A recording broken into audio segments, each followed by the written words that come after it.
2, and 1. So it's really not just that government wants to make themselves a slave a majority of the time, to be able to be happy a minority of the time, right? It's also the fact that you create an entirely different being to be your slave to suffer for a majority of the time. Like, look, right? There's a reason why, even though all of our lives may individually suck and we have a lot of responsibilities that make us depressed, it's probably principally incorrect that we get our own slaves because we are all reasonable people in this room who probably understands that slavery is a bad thing, right? But that's the harm. Because assuming government bench is operating on their best case, the practice of slavery and exploitation becomes structurally instituted within all states on all levels until you start working and kill the other version of yourself. It's a value judgment debate, right? I think government lost their values, the point in which they don't deal with the pushback of the principle coming from Joseph and Andre. A lot of response towards government and their whip and how they decided to weigh this debate. 1. Proposition is championing suicide. They say the innie would rather die than face microaggressions. If this is true, the logical conclusion of Proposition's analysis is that minorities should just kill themselves if they're being discriminated against. Your innie might be similar to you, but they are their own person within the different set of experiences from you the moment that they are severed. This isn't their worst case. This happens every time your outie decides to switch jobs, something that happens on average 3 to 6 times in an average person's career. So 3 to 6 times, you kill another version of yourself.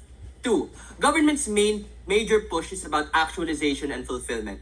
But these are not likely to come to fruition because of what Joseph told you about motivation and agency. The suffering and difficulty we experience is what pushes us to get through the bad days. We aren't romanticizing suffering, right? We are saying that it's a yin and yang. There is a good in the bad and the bad in the good. So, the point in which the innie becomes a slave to the outie, there's no incentive for the outie to do anything, and they're likely to degenerate into hedonism and depression. Take a look at the majority of rich politicians and celebrities who get absolutely wrecked because of drugs and city decisions.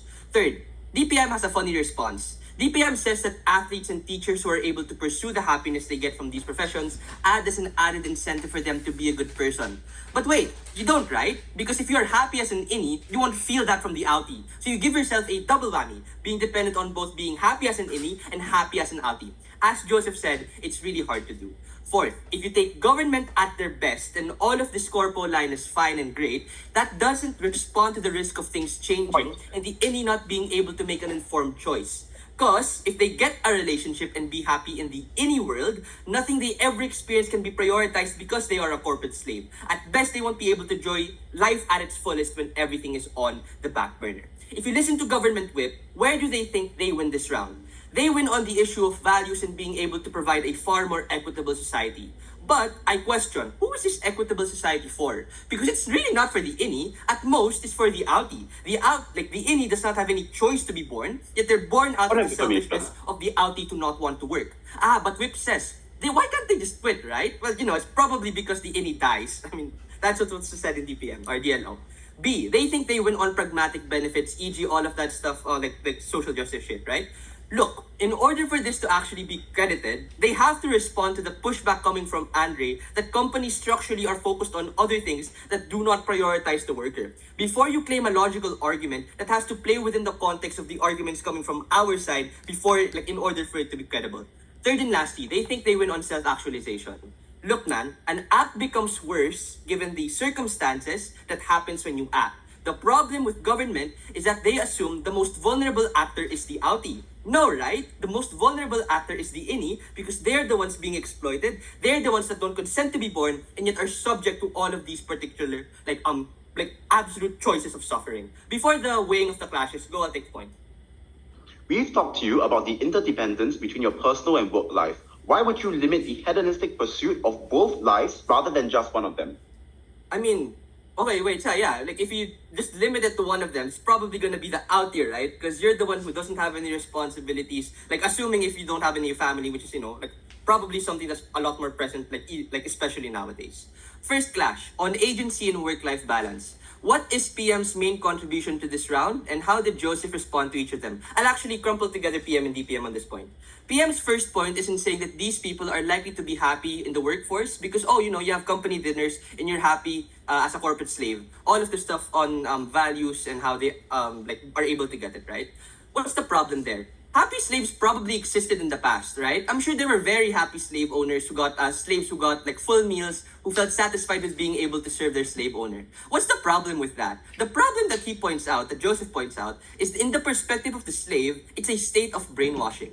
Innies literally cannot conceive of a version of happiness different from the pizza parties they envision from work. This is principally unjust, given that these people are still people. Government cannot just stop at spamming pragmatic benefits and assume that's good enough of an implicit rebuttal that happens when you are able to not contend with the idea of the principle of why slavery is bad. Government doesn't respond back to this idea. I am assuming that that is something that still has to stay like as a point in this round.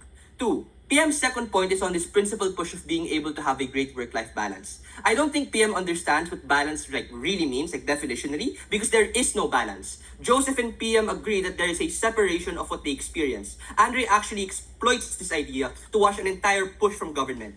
Let's math it out.